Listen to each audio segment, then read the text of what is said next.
And welcome back to another episode of Excalibur CCG TV's Talking Comics. I'm Olivia. I'm Mark. And today we're talking about September 4. That's Wednesday. It is. Why don't you start talking about those books Why don't that I? are coming out on September 4? Well, we'll start with Marvel. Absolute Carnage, Symbiote Spider-Man #1. Peter David writing and Francesco Mobili. Feels weird with no rings. It does feel weird with no rings. During its first visit to New York City, the alien symbiote that would come to be known as Venom bonded to a host that wasn't Spider-Man or Eddie Brock. Face front, true believers, as this mysterious man meets his destiny at the hands of Carnage. Carnage in all caps. All caps, exclamation point. Alpha Flight. That's a thing again? It is a thing. True North, At number least once. 1 from Marvel Comics with Jim Zub and Various and Max Dunbar and Various. Grab your hat and come travel light. Like light luggage or I guess. like light? Just take what? your hat. That's all you need. Adventure lies just around the bend. 3 brand new tales no one has ever told until now. This is Marvel, by the way. I don't think I said that. You should know that. Join the greatest creators the Great White North has to offer as we unearth the secret history of the classic Alpha Flight stalwarts. Puck. I like Snowbird. better. Talisman. North Star. Marina, Guardian, Vindicator. The only ones I know are Snowbird and North Star. Puck's a little short, hairy dude. And I think I'm making up Snowbird. Like I might not know her. Him, I don't know. I know Well. North Star. Yes. He's like Captain Canuck.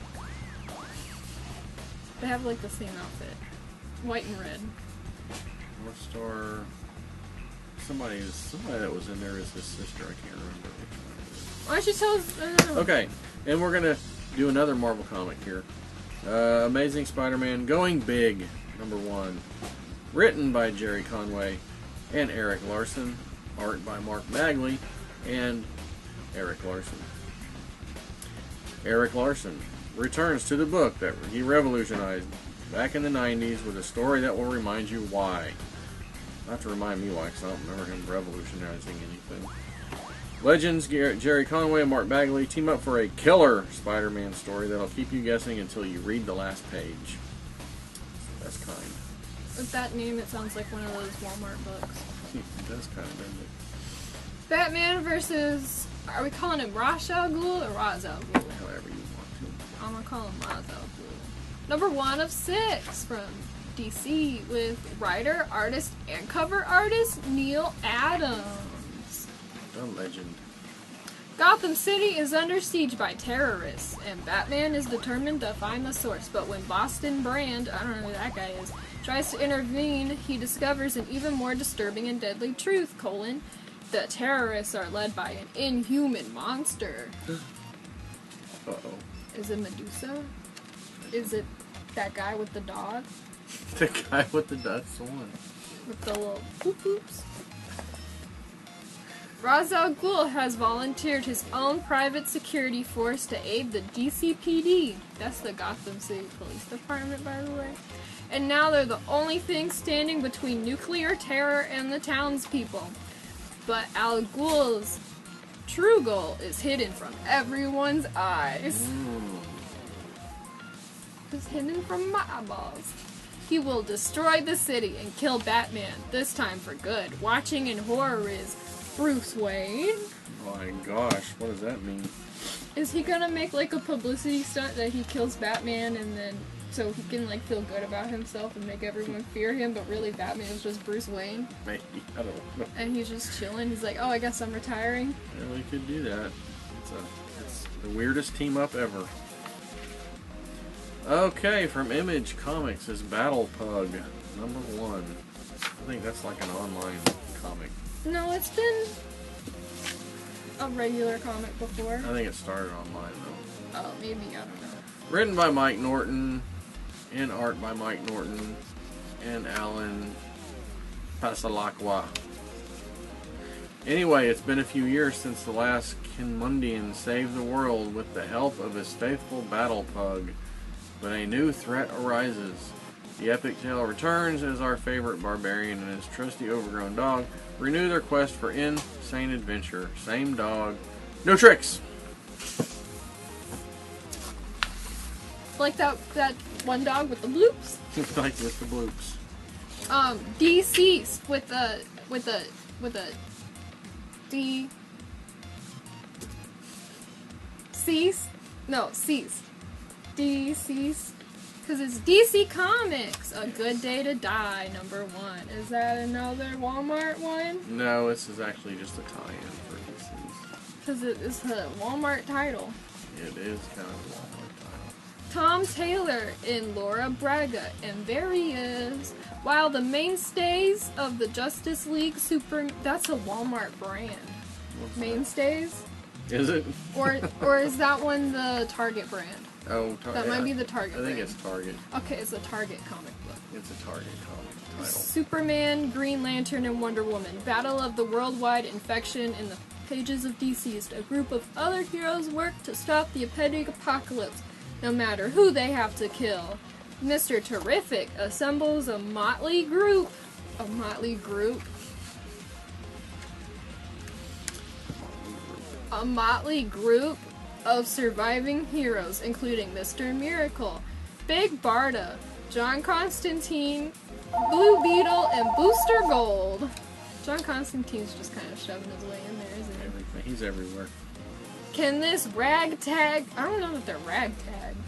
I don't Two know of if them are all... Like, 4 of them are already partners. Yeah, I don't know. Yeah, I wouldn't call John it. Constantine's the ragtag. Group save the world where the Justice League has thus far failed. Aren't Blue Beetle and Booster Gold in the Justice League? I have no Like, idea. regularly? They used to be. I don't know if they still are. I don't know. Maybe I know they they're are. not, like, the mainstays, but I'm pretty sure they're part of the regular group. Alrighty, from Dark Horse. Everything. #1. They've got everything in one issue. I don't know how they possibly can do that. Written by Christopher Cantwell and art by I.N.J. Colbard. Everything is a gleaming new mega department store which arrives to extraordinary thrill and rapidly escalates to inexplicable mania. That's some bad words. It is. This whole sentence doesn't make sense to me. In the small town of Holland, Michigan, when random hellish fires and unshakable psychic disturbances start to overtake the community, a few like depressive out-of-towner Lori and a suspicious local named Rick begin to suspect everything in its catalog perfect manager Shirley. I'm not sure, was that all one sentence? No, okay, it was 2 sentences. Who or what exactly is in charge here, and what insidious plans are in store? Also, that was a space period. Yes, it was. Space period. Space period. And with a lowercase. And they said store at the end because it's a department store. Haha. Ha.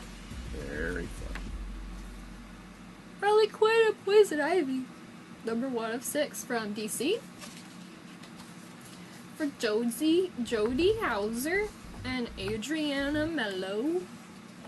Harley Quinn and Poison Ivy are taking their show on the road in this new miniseries. Did I say it's 1 of 6?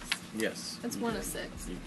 They'll have to evade villains and heroes alike when they explore their relationship. Ooh! And unpack their times and experiences at Sanctuary. Oh yeah, that does make sense coming from that story. Because at the end they kind of like Loki hook up. Or they're like, hey babe, love you. I'll be sane for you. I won't be crazy because you're here, kind of thing. Okay. Set after the events of Heroes in Crisis, and snack in the middle of You're the Villain, it's a journey across the DC universe that will change their relationship forever.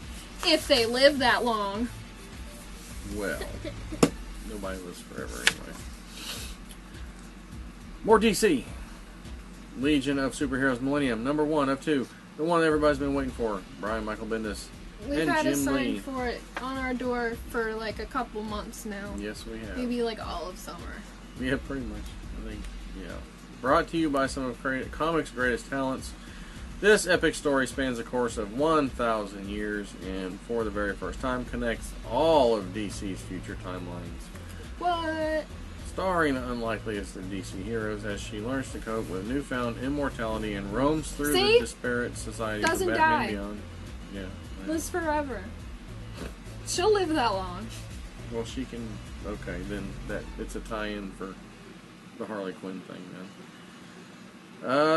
Commandy and Tommy Tomorrow, wrestling with her own inner demons and desperately trying to find her purpose in an ever-changing world.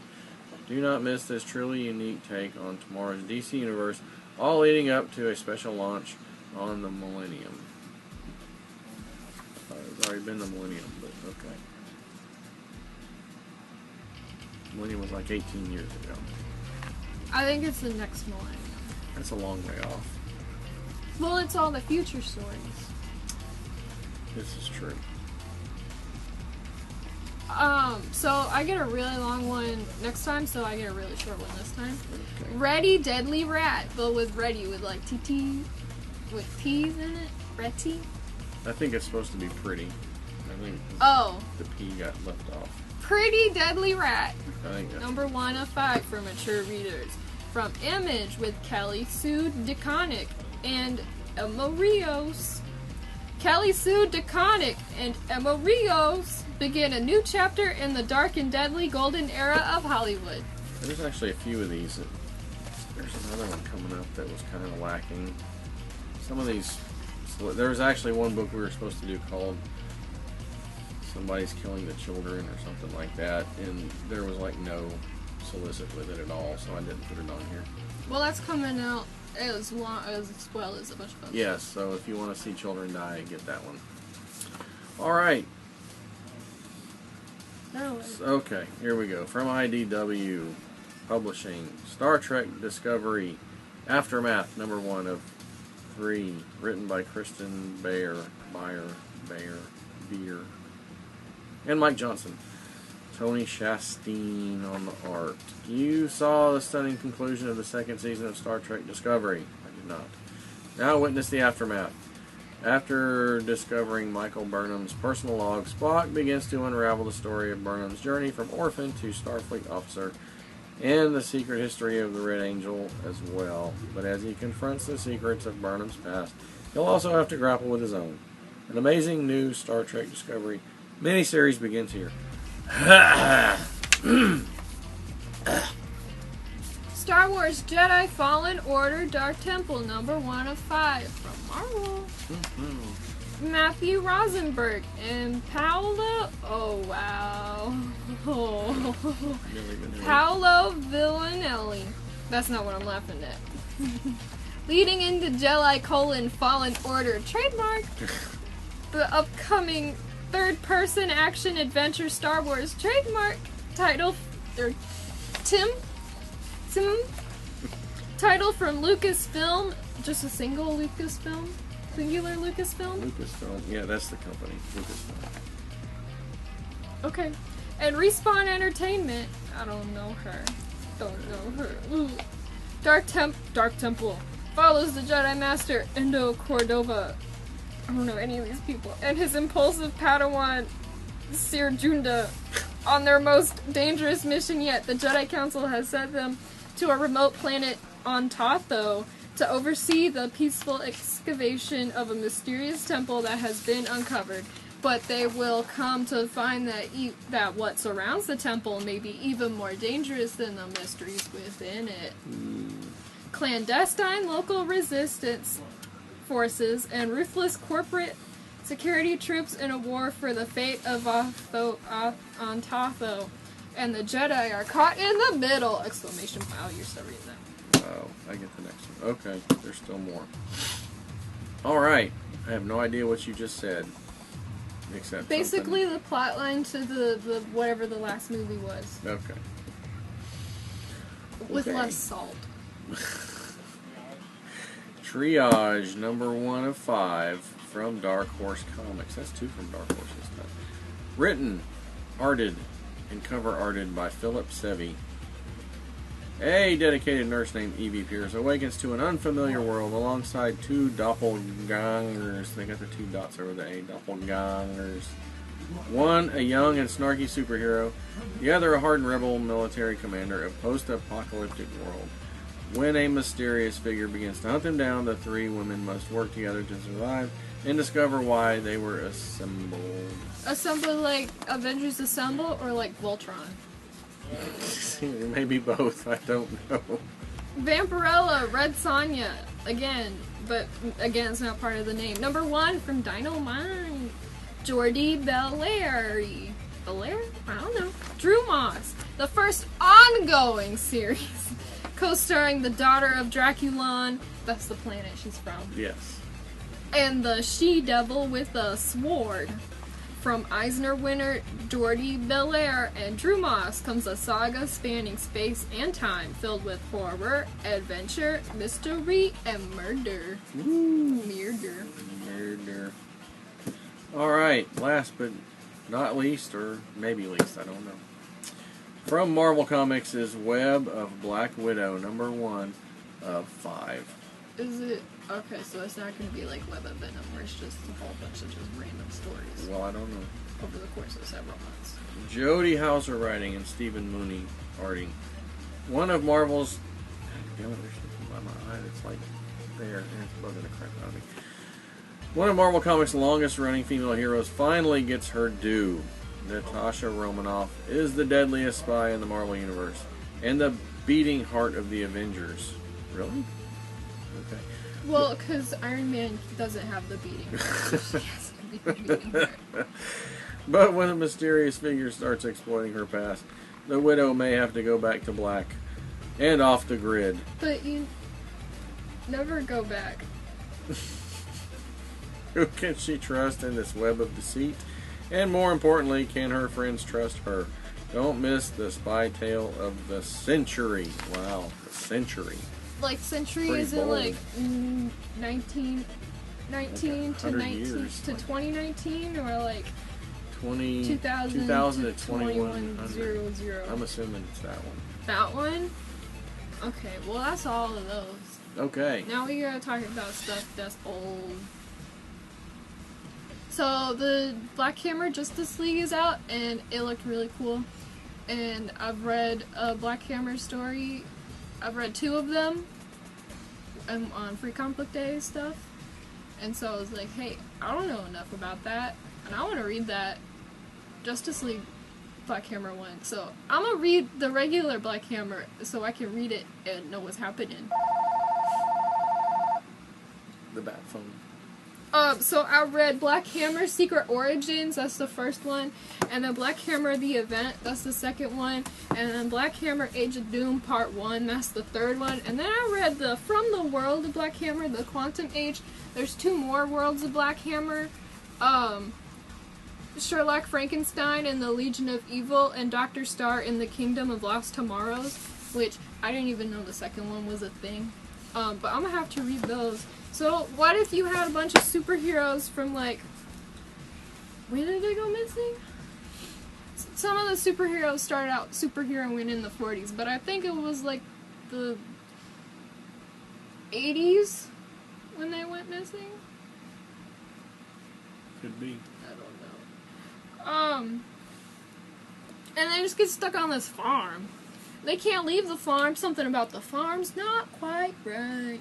You got Golden Gale. She's like Shazam, but the opposite, where she ages, but she becomes a 9-year-old.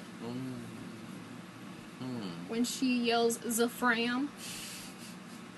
That's Colonel Weird. He's like Adam Strange, but he's Adam Strange.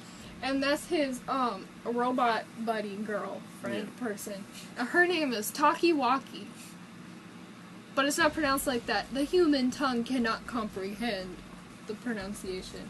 And then that's, Madam Dragonfly. She has nothing to do with Madam Butterfly, but she's like one of the witches in like House of Secrets, or she has the Cabin of Horrors, but she's like she tells a story like the Crypt People in one of them, and then that's Abraham Slam Kowski, but his superhero name is Abe Slam, and then we have some discussion on this one. Is it Barbaline or Barbalian? He's a warlord from Mars. He's an alien guy. He can transform into a regular kind of guy. He's cool. I think it's Barbaline because in Quantum Age, there's a character and he calls himself Barbatine because he's a teenager. Oh, and also there's a guy named Black Hammer, and he's like Green Lantern and Thor put together. Anyway, yeah, there's some mysteries and some secrets, and, well, plot twist! And then Quantum Age, what happens 100 years after the Black Hammer story happens? Well, you got the great, however many greats, granddaughter, Hammer Lass. And Herb, who's an armadillo, and when he curls up, he becomes an atom bomb. Wow. And he floats, and he says stuff with his thoughts and speech bubbles, and says, Herb be thinking you're wrong. Herb be thinking this is not a good idea. Herb is knowing this is a bad idea. That kind of thing. He's cool. Herb's my favorite character. Okay, your turn. My turn. Okay, mine's like really simple. Also, we have both of those other ones that I didn't show, that I didn't read, so I didn't show them. What are you showing? Wolverine Weapon X. Very simple. This is from the backup, or I guess the main stories from Marvel Comics Presents. The numbers were 72 to 84, and this is all about his origin in the Weapon X program, although I think it's been changed over the years. The one thing you can't change is the awesome Barry Smith art. That's the main reason to pick this up anyway. That's why I recommend it. And it's $16.99, and we have it in the store always. Unless you buy it, then we don't have it for a few days until we get another one. But anyway, this is it. Come get it. Enjoy the art because it is awesome. Barry Smith's always awesome, and that's all I have. No Barbalines. Barbaline's the best. Or herbs. Armadillos, floating armadillo bombs. None of that in there. Just the dude with claws. He's naked most of the time. Make her into that. I mean, it's just mostly naked, right? Well, yeah. Hey, you know who made Wolverine? The guy who made Swamp Thing. I'm reading the Alan Moore Swamp Thing, so that'll probably be next. Alright. We're done. Okay, bye. Oh, wait. Like, share, comment, subscribe, hit that bell for a notification every time I post a new video. And then also, we have a website. Yes. And etc. All the internet stuff. Okay. Now, bye.